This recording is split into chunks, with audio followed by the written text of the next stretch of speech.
Gtv, coming to you live from our studios right here in Kanda in Accra. Grateful to our sponsors, Awake Purified Water and Adunko Next Level Energy Drink, also Cheesy Pizza and Akustika Clothing for mine and Valerie's outfits this morning. Thank you. Follow her on Instagram at Akustika_clothing. And it's been 4 years since Ebony Rains, musician and songstress, passed away, and we had just remembered her on the show this morning. Sincere condolences once again to the family and for all her friends and loved ones who miss her on this rather tragic day. Ebony, wherever you are, rest in peace.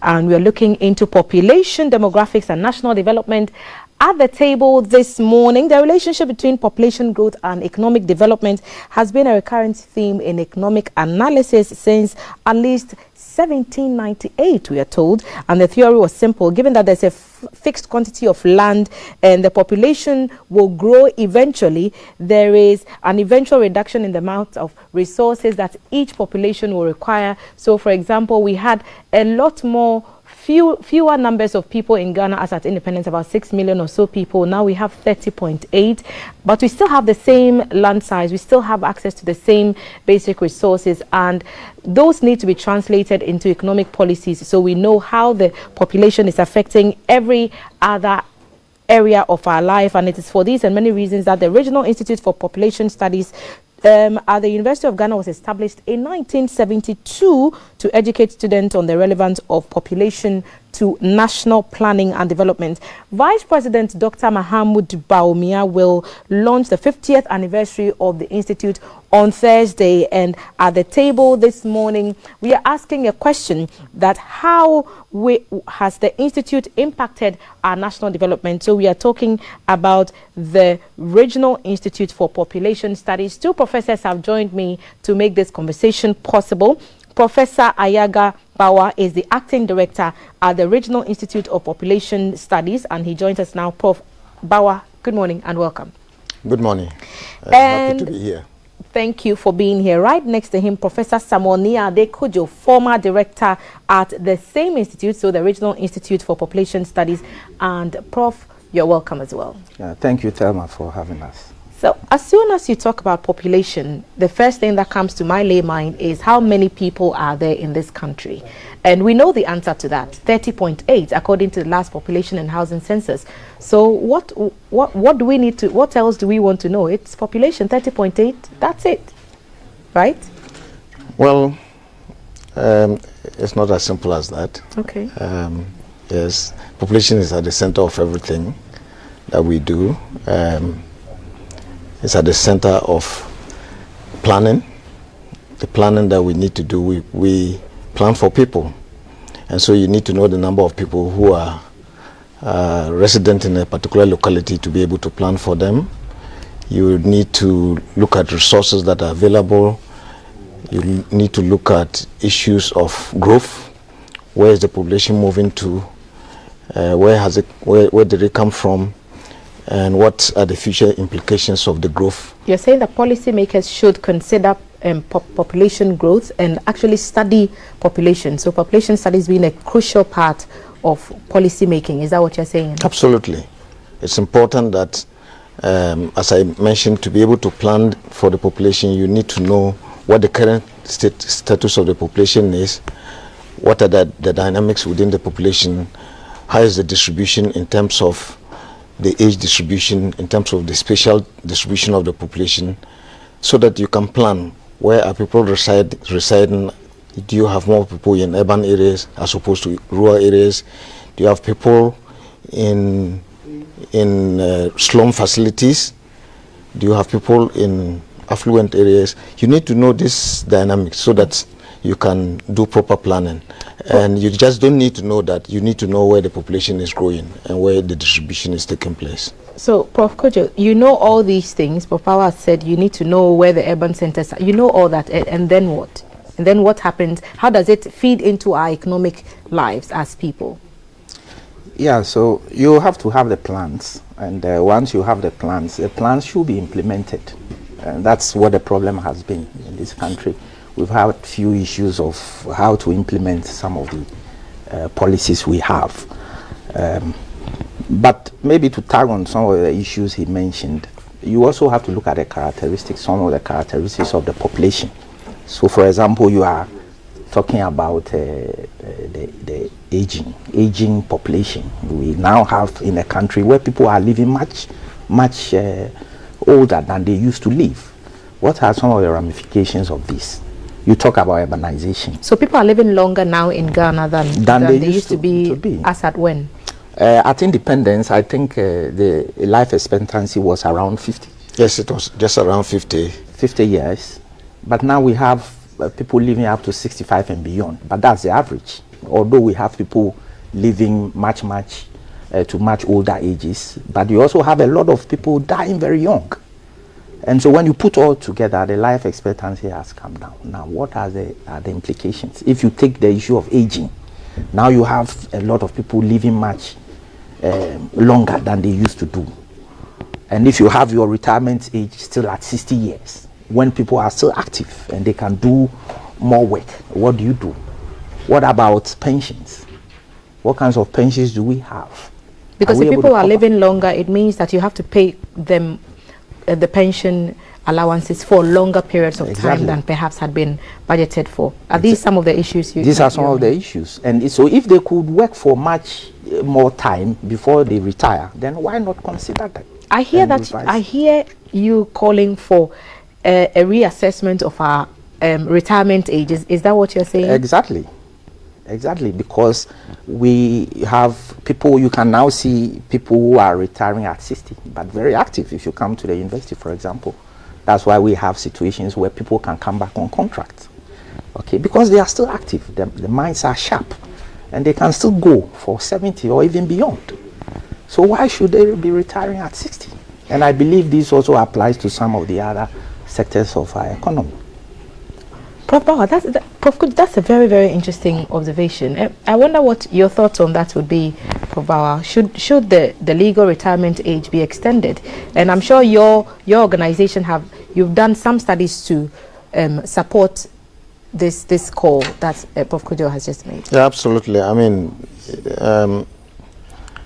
every country has to look at its situation, look at its demographics, and look at the rate at which the population is aging, and try on the basis of that to see what revisions can be made to pensions. As you know, in recent times there have been discussions as to whether even the current contributions would be able to sustain the population the retiring population going forward. And that's because, as Professor Nikujo said, many more people are retiring at younger ages and they are living longer, and as long as they are alive, they are drawing on that. And yet, we are not looking into what can be done to get these people to still continue to actively work and contribute to the pension scheme, so that they are not just drawing on it without contributing to it. So it's important that as we move forward, we look into these issues much more carefully. The aging population also has implications for the elderly. We need to begin to think about what do we do with our elderly population. A lot more people are working, they have parents. How do you take care of those people within the context of working populations? In our settings, we tend to have very, we are still family-oriented populations, and so you have somebody working, having the aged parents living with you, and you have to think about all these things. So it's important that we begin to look at these issues much more carefully. Maybe if I may add, okay, on that point, these days we have a lot of homes, elderly homes, that are springing up in Accra, for example. Okay, you have elderly homes. These are things that you find in the West. In the West, okay, or in the global North. But now they are springing up here. Why? As he talked about our traditional systems, we are supposed to be close-knit families. And so if people are growing older, they should be catered for in their homes. Okay, but now it's becoming an issue. So you have these homes that are springing up, and people can send their aged parents or family members there for some fee. Okay, these are some of the implications we need to be looking at as a country. We are talking about the possibility of increasing retirement ages at a time when youth unemployment is a topical issue. How do you explain that to those youth who may be watching us this morning, who are seeing two professors who have worked 30 plus years, and all they are hearing is the professors want to still be retained on for much longer, when government has told us that the purse is so heavy they cannot take on a lot more people? How do you address those people who are watching us right now? To take that, well, you know, you cannot deal with these issues exclusively. So whilst you think about taking care of and looking at population aging and the implication that it has for pensions, you also have to think about the youth. I think one of the problems that we have is the issue of how we organize the youthful population in ways that it can become more productive.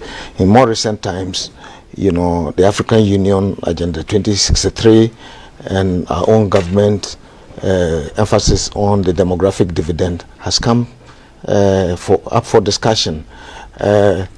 Yes, you have a large youthful population, but how do we harness that? There are ways in which you can harness the energies of the youth, channel them into productive use, create opportunities for the youth, create jobs, educational opportunities, health opportunities. Once you do that, you can keep the youth also engaged at the same time taking care of your aging population. You cannot discuss these things in terms of exclusive terms. You have to look at them comprehensively. And what age would you perhaps suggest, if you're asking for that to be considered, that the retirement age should be moved to? In countries like the UK, is different for men and women. Is that something that you're looking? Give me a specific age, and whether it's for males and females together or exclusive to one gender. Well, people have talked about 65 years at least for a start. If people can go as far as for both genders? I don't think we should discriminate with the genders at all. I mean, I think we should have a standard for both males and females. I mean, but let's also note that people can retire if, voluntarily, if they do. Okay, but let's set these targets. So we can look at 65 years. In some institutions and in some kinds of occupations, you can also be looking at 70 years. So that I think that should suffice. In some vocations, we could consider 70 years. For example, if you come to the academy, those of us who are in the academy, our work, it's not so physical, it's using mostly a lot of your mental faculties. And so long as the person is sharp and senile, it's not senile, then you can, the person can go. In the US, for example, you have faculty members who go as late as 75, even up to 80 years. So long as they are still active and they can teach, they can supervise their students, you can do that. I'm sure that this very one on only the retirement can take the entire conversation, but let's move it on. We have other issues that are raised when the population studies come to bear. What are some of the things you're doing currently which are feeding into our most recent conversations across our socioeconomic space? Well, as an institute, apart from the training of students, we run MA and PhD programs in population studies, but beyond the training, we conduct a lot of research. So, for instance, our faculty have been very much involved in the recent census that just ended. We still are engaged in helping with the analysis of the census data, which is currently ongoing. The census is being released in bits. So currently there are some reports that are under consideration, and we are supporting that. We work with communities. We do a lot of research. We evaluate programs. We work with industry players. For instance, we do a lot of work with the UNFPA, helping to evaluate programs that they implement in this country. We do a lot of work with Ghana Health Service, and the National Population Council, that is the body that is responsible for population planning and programs in this country. So we have quite a number of our faculty who are, working with these groups to provide support. Our students also contribute to data collection in this area. So our students were involved in the census data collection. Many of them were recruited to as trainers and also to participate in data collection. So we are involved in all kinds of things related to activities that are happening in this country. And do you get the sense that the population fully has a grasp on why all those details are needed in a census? Because we just had one very recently, and some of the questions some found quite probing, and they were asking, but why do you want to know how many television sets I have in my house? How does it all feed into the kind of development that we want to see? What does it mean when an officer asks you how many TV sets are in your house? How does it relate to our economic growth? Well, so Thelma, that has to do with what we call the household consumables. So we, in the census, we need to track the kinds of household items that you have. It's a proxy that we use to measure the socioeconomic status of the household.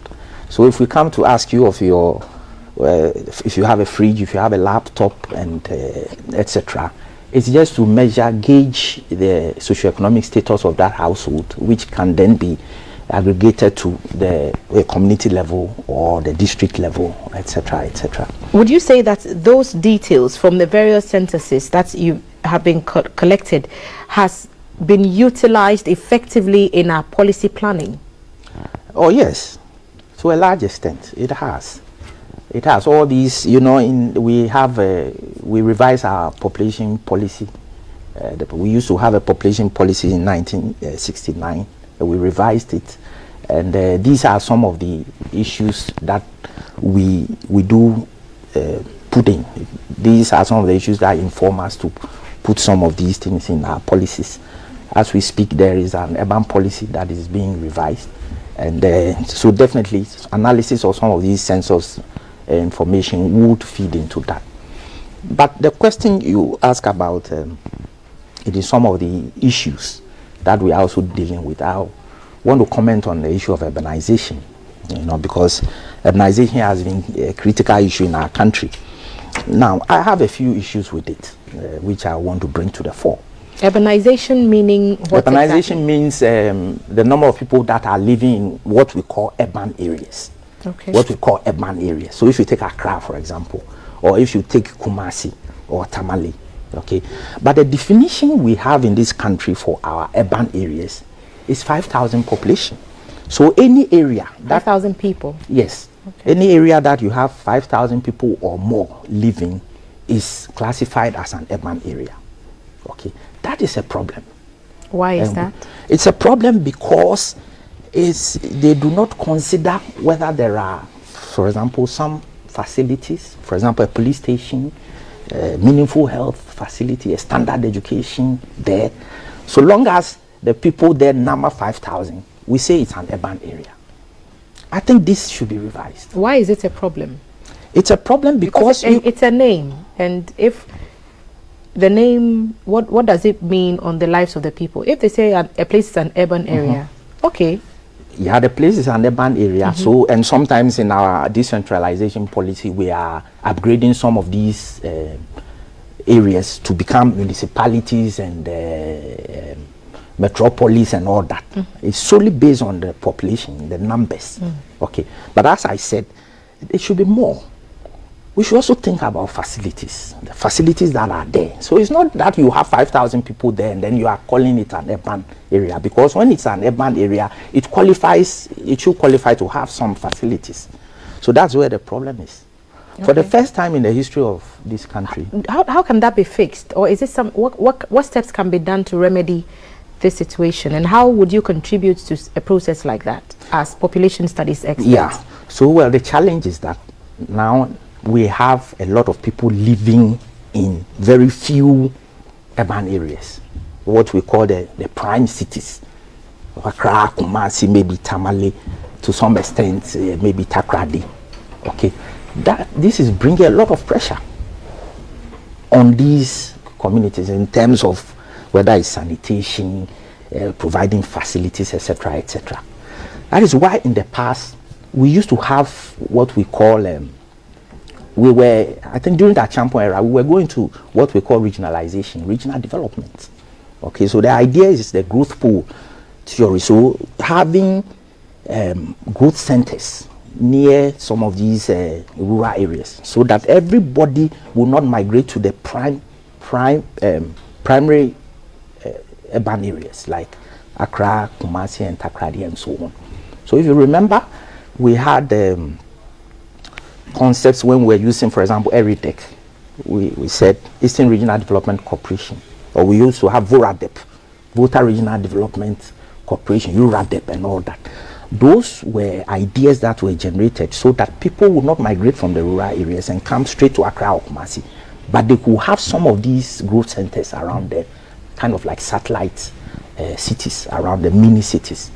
So we probably have to go back to some of these issues.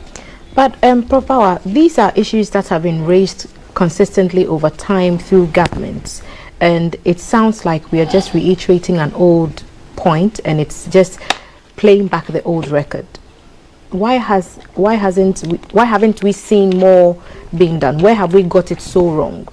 The linking our population studies to our development. Where have we missed the point? Well, I think part of the problem is although we claim to use data for planning, to a very large extent our planners, probably don't use much of the data to inform the process of planning adequately. Like Professor Nikujo said, if we were very conscious about these things, what we should be doing is to look at the numbers, to look at the spatial distribution of the population, and to try and, put in measures that will decongest the cities by, putting in facilities. People congregate in the urban areas because of basic facilities. People want to have good schools. People want to have, good health. But these are concentrated in very few areas. If we were looking at these numbers and, diffusing these facilities, there's no reason why people should move to Accra or to Kumasi to be able to seek care at the tertiary level. So that is the problem.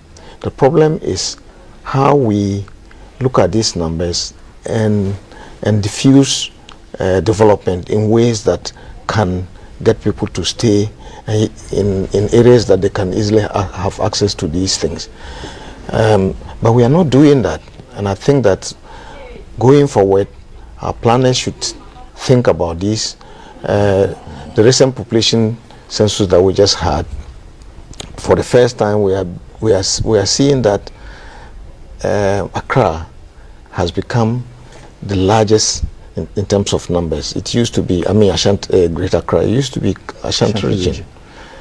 That tells us a lot, that we are still seeing much of this growth is driven not by more people being born into the population, but driven by people moving from other parts of the country into Accra. Even though the Greater Accra has the smallest in terms of land mass. In terms of land mass across the country. Absolutely. And so we still see this skewed distribution of facilities, and so everybody wants to move to Accra, and that's where we have the problem. Is there a relation between our population and our taxes? Certainly. I mean, you are supposed to have an idea of populations of in the working class, if you want, or population of the working age. We also pick information on occupations and all that, the kinds of sectors they are in, whether they are in the formal sector, whether they are in the informal sector. So all these helps the government to be able to have an idea of who and what to tax. So it gives government an idea of how it can tax and who. Exactly. Is what you're saying. Who is in what? If you take sectors, for example, if we have quite a substantial proportions of our population that are in the informal sector, and as you know, okay. So, but it's very easy to tax people who are working in the formal sector, like myself and you come, your pay, before it gets to you, it has been taxed.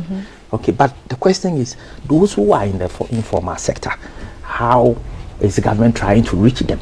Okay, so I would not want to gear into issues of e-levy and all that, but it's for those who cannot be easily reached to be taxed.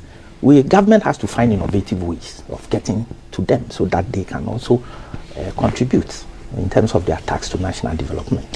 Thank you. Professor Ayagabawa is the acting director at the Regional Institute for Population Studies, and Professor Samuel Niade Kujo is the former director at the same institute. They are helping us understand how our population relates to our development. And you can join the conversation across our WhatsApp platform 055-5561-034, and we'll be reading a few of your messages very shortly. Profs, I wonder what your take would be on the issue about the disparity in development between the northern belt and the southern belt, and how are we doing in terms of bridging that gap? Because you've mentioned, Prof. Power, that the numbers are still trickling down south into Accra. Perhaps I'll pick both your thoughts. I'll start with you, Prof. Power. Yes, and it relates to the point that I was making, that we have gotten ourselves into a situation where we concentrate almost exclusively everything in Accra and Kumasi, to the extent that everybody is moving into these centers. It's about time that we begin to look at the northern part of the country, in particular, with a very large landmass, but with apart from pockets of high density populations in the northeastern part and the northwestern part of the country, the middle part of northern Ghana is still sparsely populated, and there are opportunities for engaging in all kinds of things that would attract the population to stay. So I think we have to begin to think about what are the growth poles around that will help to stabilize the population in those areas. So think about industrialization, think about putting proper health facilities, good schools. If I take myself, for instance, when I finished my PhD several years ago, I started off my career at the Navrongo Health Research Center. But soon I had to rethink about whether I want to continue to work there, because then I started having my kids, and there was no very good school. So the first thing is to, okay, well, I have to think beyond beyond myself. And so I had to move to this part of the country because I needed to make opportunities for my kids. But if there were very good schools that are as competitive as you find here in Accra, there would not be any reason why I would have to move. If there were opportunities for growth of young people in that part of the country, then the people will stay. We will minimize the pressure that is piling up in Accra and Kumasi and the few urban centers. Okay, I think we'll take a few of the comments that you are sending us as you watch across our social media platforms, and Kaf will read just a few of them and then we'll continue. Yes. So there's a question here from a viewer. He wants to know whether we have planners in Ghana. So that's one question. Yes. More population means more human resources, especially when we are developed and become a market on our own. And he's looking at China, so he's thinking we actually need more people. Governments and traditional leaders alike must have much insight about population demographics and national development in order to alleviate the effects of environmental degradation and also create more social amenities in the rural settings. We lack so much knowledge of what we have to do. So that's a comment there from Mena, and he's blaming colonialism for a lot of our failures. Okay, so yeah, so do we have planners, and are they working? Oh, certainly we have planners in this country, but it's really been a major challenge, as a country. We are said to be people who can put very beautiful policies together, but when it comes to the actual planning, it's an issue. It probably has some political dimensions to it, because if you have a government that has a tenure of maybe 4 years and then with the possibility of an extension for another 4 years, okay, when they are interested in continuing, so what would they do? Okay, they will try as much as possible. They come with their manifestos and all that, and try and implement them. And so, irrespective of what plans are there, but that's why there have been calls for example, having a national plan, okay, a long-term national plan, so maybe 20 years, 30 years, so that irrespective of what government is in power, that plan, that is a Ghanaian plan that will be implemented. And beyond for a 4-year term, renewable for another 4, the Regional Institute for Population Studies has been in existence now for 50 years. Talk to us about that journey. Why exactly was this established? And 50 years ago, how have you done this for 50 years? Well, you're absolutely right. We are 50 years. It was established in 1972, as you rightly said in the beginning. It was largely driven by the need to train middle-level manpower to deal with some of the emerging population issues that were arising at the time. As you indicated, in the 60s and 70s, there was the concern about population growth. That was the major concern. And so the institute was established to try and begin to look at issues related to the growth of the population and what are the policies and programs that need to be put in place to be able to address the growing population. Of course, population growth continues to be of significance today, but the growth is largely driven or is largely concentrated in the urban centers. But there are new emerging areas that we are beginning to look into. Issues related to urbanization, issues related to climate change and environmental degradation, issues related to population aging, as we mentioned earlier on, and a whole host of issues that we have to begin to think about. Those are the kind of programs that RIPS focuses on. If I may add briefly, along these 50 years, we've really played a critical role in some major issues that has emerged in this country.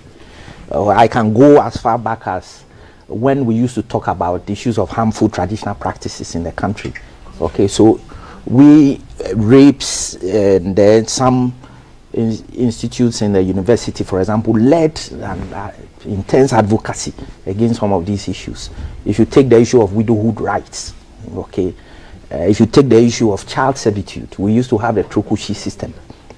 If you take the issue of female genital cutting, now they call it, the issue of the witch camps and all that, these are all traditional practices that we deemed were harmful. If you take marriage age, there were child marriages at the time. We had to review the marriage age upwards. Okay, so these are efforts that the Regional Institute for Population Studies has really played a front-runner role in. What kind of programs do you run? In terms of academics, we do have master's program, MA programs, we do have MPhil programs, and we do have PhD programs. In fact, there has been over the years calls on us to have programs at the undergraduate level, which we are considering. But we also do run bespoke programs for people like you in the media, on how to report population issues, how to report environmental issues, etc., etc. So we have short courses, and we also are trying to tailor programs for those who are already working and they may want to come for short courses. So it's not the same entry requirement for everybody, I'm guessing. It will be different based on what the person wants to do at the institute? Well, for the regular programs like the MA, the MPhil and the PhD programs, the entry requirements are just like the university requirements for graduate level studies. So they are not different from other graduate level programs that are run in the university. We because we are a specialized area, we tend to look at people who are coming from specific backgrounds, so that we can tailor them into the specialty that we run. Because you're now more of a postgraduate awarding institution, do you make room for workers? Because I know that people would want to perhaps close from work before they get to the classrooms to study for one of your degrees. That's something that we are seriously considering, and we did a review last year, and we are putting structures in place to be able to start implementing programs, sandwich programs, implement evening programs, and then other programs that will tailor to the needs of people who are working and cannot take full-time break to come and study. So it's something that we are seriously considering, and in the next year or two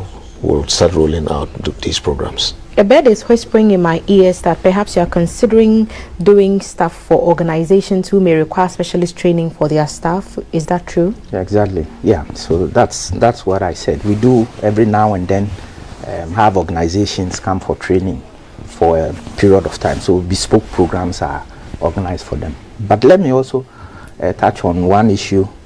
That is the fact that, population is at the center of everything you do. Okay, so the population can be linked to, for example, the economy, to health, to environmental resources, etc., etc.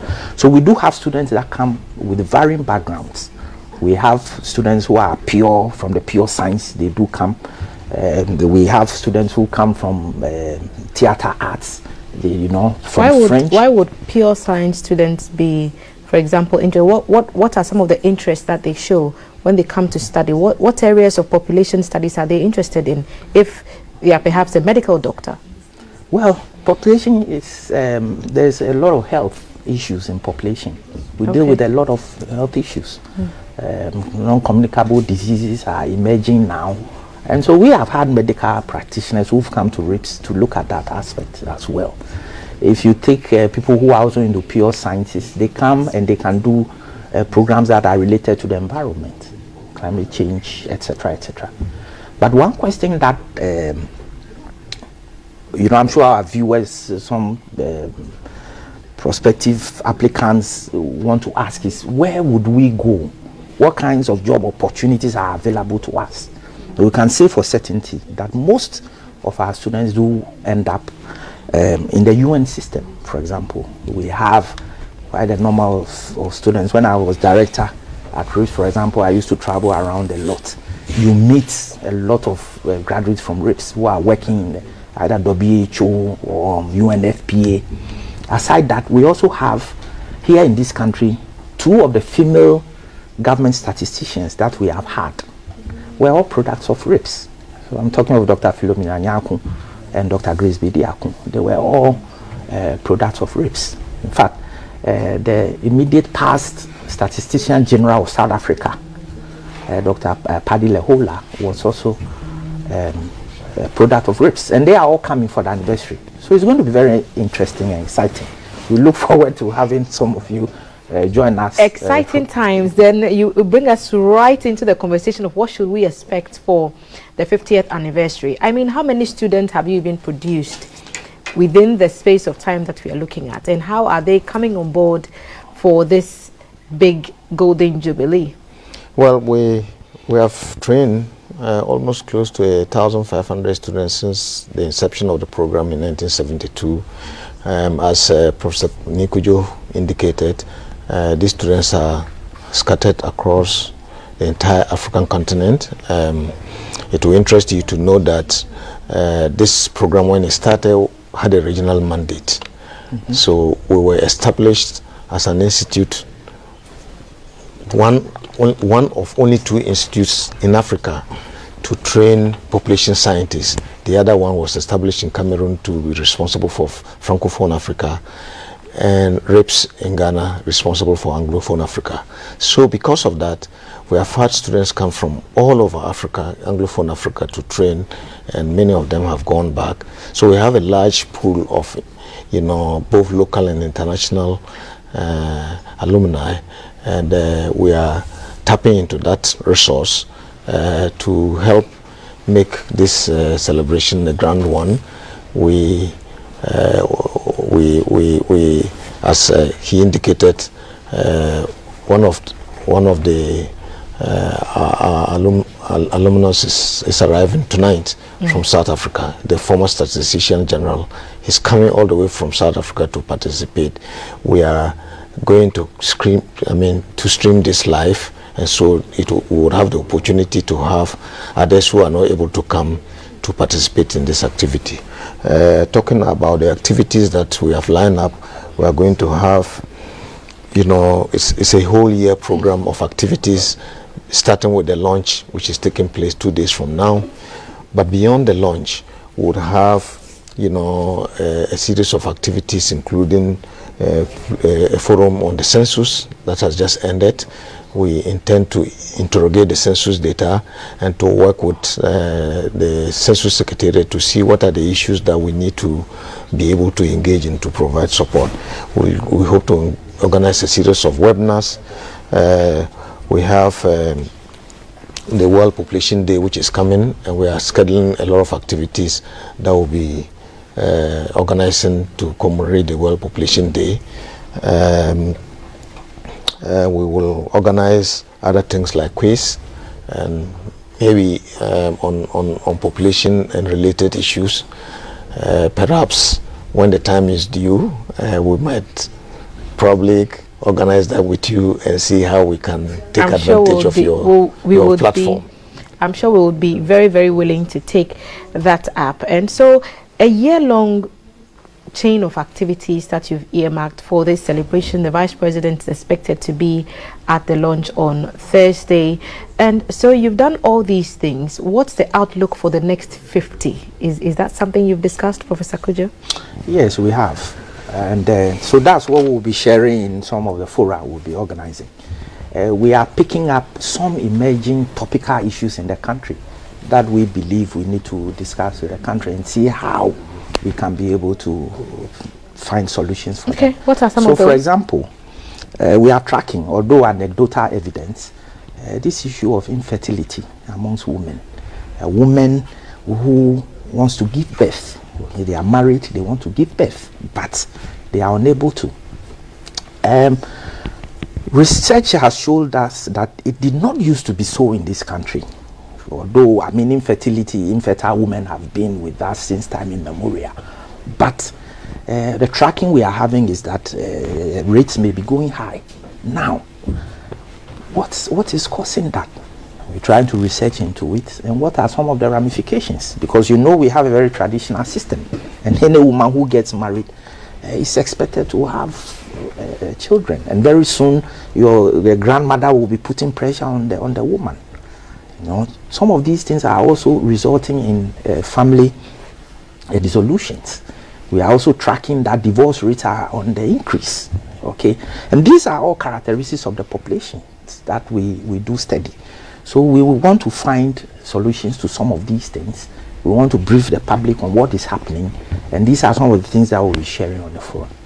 As we look into the future also, as we have indicated, we are thinking of new programs that we want to bring, and maybe Professor Bauer can continue with that on some of the just to add to what Professor Kujo said, the issue of population aging has become topical, and we are going to begin to look into that. Issues of data science, which is the big thing now around the world. This country has so much data, but the data has not been harnessed. How do we develop, techniques and tools and modeling techniques to be able to interrogate this data and pull this data in a way that becomes much more meaningful, and so that policymakers can make use of this data. We are also 50 years in the life of an institute. requires that you begin to think about a permanent home. As of now, we share a facility with Ipsr and other departments. We are thinking of hopefully, putting up our own building and probably christen it as population house, so that we can. It gives a flair of what we do.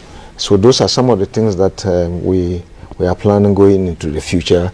We are organized. We will begin to organize forum with stakeholders to get a sense of what are the emerging things that they would like us to be able to research into and to offer training, so that we can revise some of our programs so that they become much more relevant to the population and to policymakers. Do you think the National Development Planning Commission has lived up to its mandate? Because we've talked about how we need to have a national plan that has been put in place. Do you think we are following it as we should? And as you've done this for 50 years as an institute, what inputs would you call for to be made into that area for us to see better results, perhaps? Well, I think at some point there was the National Development Planning Commission was really leading the agenda to have this kind of national policy.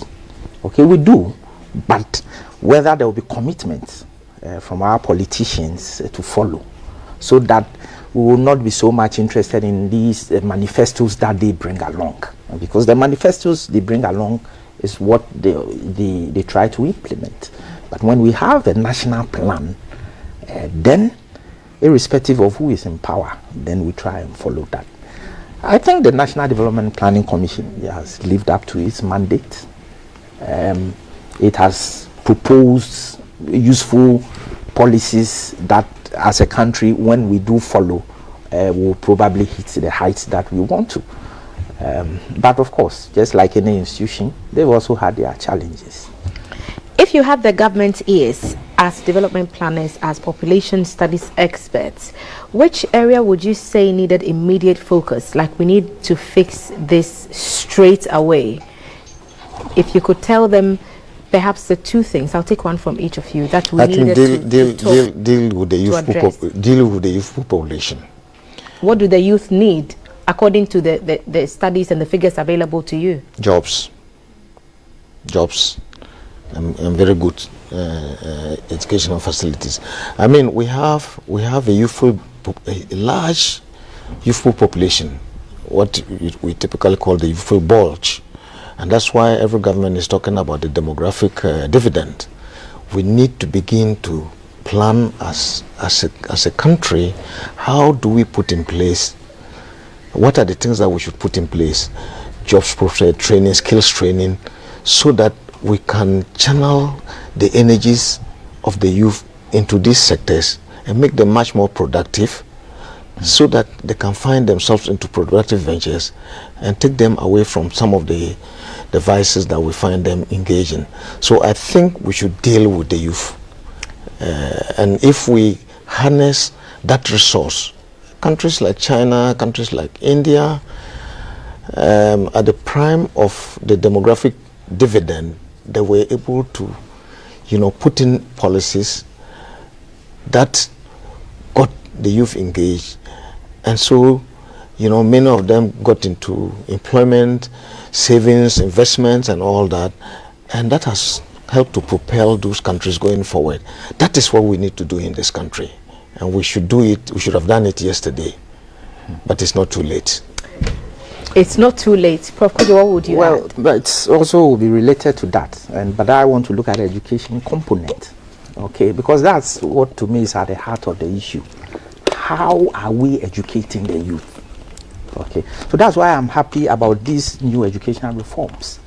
If you take a situation where you have, all these students who want to come to the University of Ghana, Legon, and sometimes the subjects they are coming to read, at the end of the day may not find them in very useful employment, and you are pointing to them that, for example, you have somebody who has been offered business administration, But because it's in the city campus, the person will refuse the offer and come and take something else. You know, it's about the kinds of education we are giving. But if you're population experts and you've studied the trend and you realize that certain courses, as you were saying, do not inure to employment benefits for the, why are the universities still running them then? Well, and those courses what steps have you taken to engage them so that perhaps those could be removed from their curriculum? Those courses have their own purposes, okay? But what I'm looking at is, if you take the whole educational system, for example, okay, if you have a lot of people who are ending up in the humanities, there are a lot of people who can work with, they can end up in skillful kinds of employment, technical vocation and all that. Okay, yet at the back of our minds, everybody should end up at the University of Ghana and probably become a medical doctor or a lawyer or in the humanities, etc., etc. But we need to take a little bit of turn about that. Let's find those who can be skillful with, you know, their hands and all that, and also get them into where they have to go, so that at the end of the day they can be able to find jobs when they finish. Do you have the access to make such inputs? Because we hear of some courses I don't want to mention, because then people will come at me and say, okay, I did this and I did that. But you hear of some of the courses and you wonder how many that of those do we have in the system? Where are they needed in Ghana? How do you feed into some of these conversations to ensure that university education or tertiary education actually gives the youth the right opportunities to provide themselves with a life that the rest of society would be proud of or benefit from? Yeah, you see, Thelma, elsewhere you see the educational structure is quite different. Okay, and I keep going back to these new educational reforms because I think there is some bits of what I'm discussing in them that when we take serious as a country, we'll probably be able to move from where we are now. Okay, so you have a system where you get to a point where people are entering the tertiary level. They identify those who can go on to become professors and medical doctors and all that. So they go, okay? But it's not everybody who is going to end up that way. There are some that are going to be very skillful with their hands and technical issues, and so you find them these universities that are specialized in those ones. So those are the things we have to do. When we do that, they will be ready for, and then of course if you provide the jobs too, that's also a different discussion. Professors, thank you so much. I didn't expect that a topic on population would raise so many issues about divorce and infidelity and climate change and urbanization, but that's exactly what you've given us this morning. Professor Ayaga Bawa is the acting director at the Regional Institute for Population Studies. Thank you, Prof. Bawa, for being on the show. And Professor Samuel Niade Kujo, former director at the Regional Institute for Population Studies. They are launching their 50th anniversary on Thursday. Vice President is expected to be at that RIPT event, and so if you're able, you can join, or you can join virtually. Learn more about your population and how it affects the community that you live in, and try and perhaps get into the study of population and find perhaps UN Jobs or WHO. I'm sure those are very, very, very much of interest to you. Thank you for joining us. The Yellow Couch will be coming alive pretty shortly, and we'll do that right after the break. It's still breakfast on GTV.